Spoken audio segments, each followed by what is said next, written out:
আল্লাহ তাআলার বিরুদ্ধে জিহাদ ঘোষণা করে, আল্লাহ তাআলাকে অস্বীকার করে, আল্লাহ তাআলাকে অমান্য করে মুসলমান দাবি করা, ঈমানদার দাবি করা, এমন পাগল দুনিয়াতে আর কজন হতে পারে?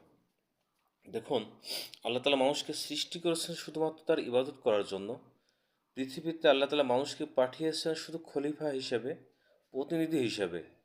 পৃথিবীতে সেই খলিফা বা প্রতিনিধি বা মানুষকে পাঠানোর পরে সেই মানুষ আল্লাহ তাআলার প্রতিনিধিত্ব না করে, আল্লাহ তাআলার বিধানের হুকুম পালন না করে, সেই মানুষ পৃথিবীতে এসে আল্লাহ তাআলার হুকুমকে বাদ দিয়ে, যারা আল্লাহ তাআলার হুকুম জমিনে বাস্তবায়ন করতে চায়, তাদেরকে প্রতিহত করে তারা মানুষের তৈরি করা বিধান বাস্তবায়ন করতে চায় এবং তারা কুফরি বিধান প্রতিষ্ঠা করতে চায়।